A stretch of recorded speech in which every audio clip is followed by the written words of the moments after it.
আমার স্নেহের ছাত্রছাত্রী, আমি দীপান্বিতা ম্যাডাম। আমার ইউটিউব চ্যানেল দীপাস টিচিংয়ে তোমাদের প্রত্যেককে স্বাগত। আজকে ক্লাস 12 সেমিস্টার 4 এর জন্য তোমরা দেখতেই পাচ্ছ এবিটি এর টেস্ট পেপার।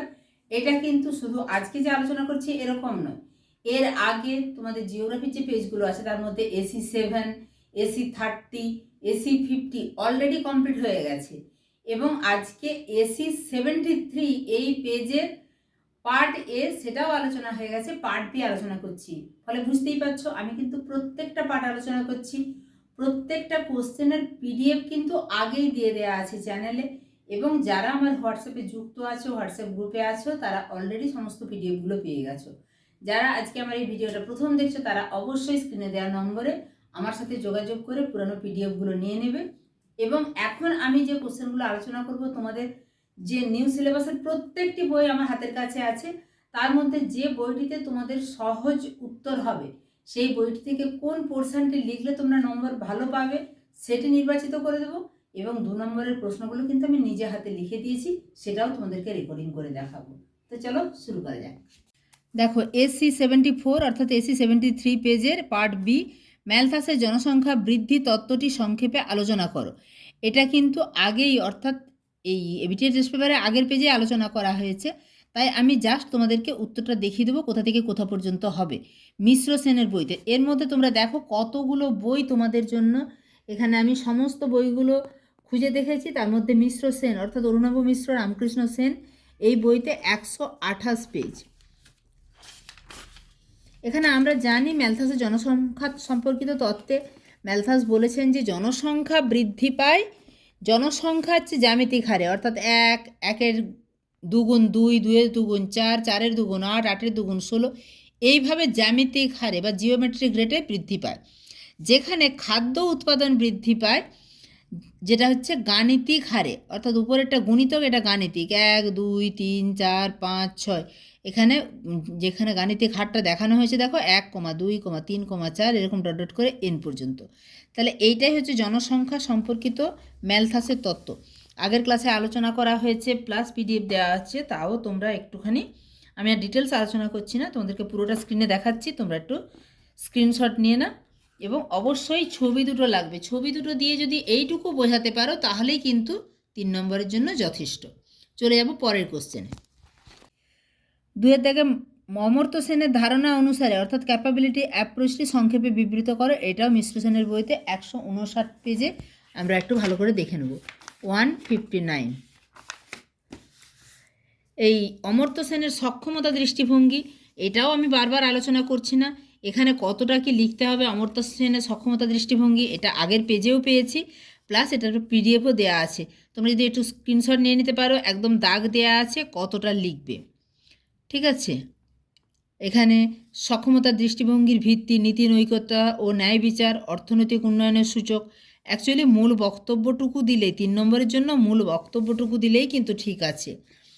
এখানে অবশ্য তোমাদের এই 3টি যে উপাদান অর্থাৎ কার্যক্ষমতা, এগুলি জেনে রাখার জন্য অবশ্যই পারলে একটু স্ক্রিনশট নিয়ে নাও। কার্যক্ষমতা, সক্ষমতা এবং স্বাধীনতা, এই যে এখান পর্যন্ত দাগ দেওয়া আছে, কোথা থেকে কোথা পর্যন্ত লিখবে। এখানে তো 5 নম্বরের প্রশ্ন আসবে না, 3 নম্বরের প্রশ্ন আসবে। যেহেতু আগে আলোচনা করা হয়েছে আমি আর ডিটেলস আলোচনা করছি না, চলে যাব পরের কোশ্চেনে।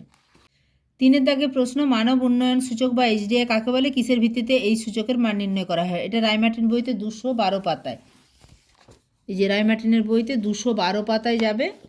এখানে এইচডিআই হলো কোনো প্রশাসনিক এলাকা বা রাষ্ট্রের আর্থসামাজিক অবস্থা সার্বিক পরিস্থিতি পরিমাপ করার একটি সংখ্যাতাত্ত্বিক পরিমাপক। ইউএনইপি প্রদত্ত সংজ্ঞা অনুযায়ী মানব উন্নয়ন সূচক হলো একটি যৌগিক সূচক যা মানব উন্নয়নের 3টি নির্দেশক অর্থাৎ দীর্ঘ ও সুস্থ জীবন, জ্ঞান এবং জীবনযাত্রার মানের অগ্রগতি দ্বারা সূচিত হয়। এই এইচডিআই এর উদ্ভাবক 1990 সালে মানব উন্নয়ন সূচক প্রবর্তন করেন পাকিস্তানি অর্থনীতিবিদ মেহবুব উল হক। উদ্ভাবক না দিলেও হবে, উদ্দেশ্যটা দিবে। এইচডিআইয়ের মূল উদ্দেশ্য মানুষের জীবনের মান পরিমাপ করা, শুধুমাত্র অর্থনৈতিক প্রবৃদ্ধির পরিবর্তে মানবমুখী উন্নয়নকে মূল্যায়ন করা, নীতি নির্ধারণে মানব উন্নয়নকে গুরুত্ব দেওয়া। পরের প্রশ্ন, উন্নত দেশ ও উন্নয়নশীল দেশের বয়স লিঙ্গ পিরামিডের পার্থক্য লেখো। এটা 3টে পার্থক্য তোমাদেরকে দেখাতে হবে, আমি স্ক্রিন রেকর্ডিং করে দেখাচ্ছি।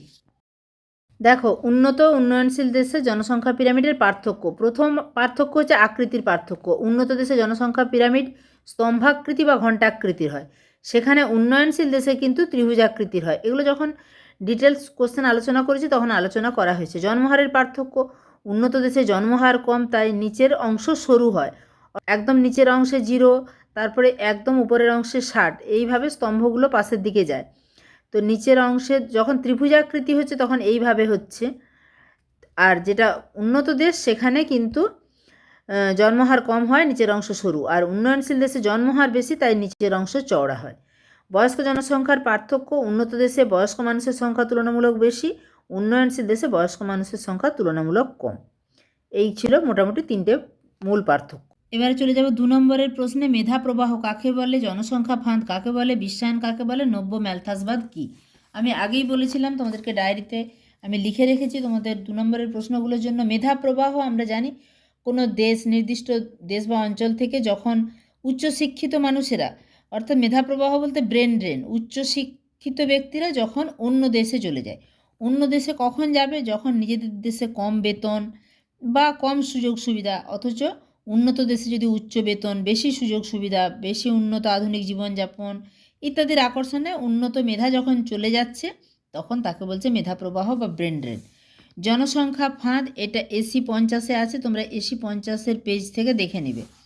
বিশ্বায়ন কাকে বলে? বিশ্বায়ন হলো এমন একটি ব্যবস্থা যেখানে পৃথিবীর সমস্ত দেশগুলোর মধ্যে অর্থনৈতিক, সামাজিক, সাংস্কৃতিক এবং রাজনৈতিক যোগাযোগ সুরক্ষিত হয়। বিশ্বায়ন মানে পৃথিবীব্যাপী একসাথে, এক সূত্রে বাঁধা বা একসাথে সমস্ত রাজনৈতিক, সাংস্কৃতিক, সামাজিক সমস্ত ব্যাপারগুলো একসাথে যুক্ত থাকবে।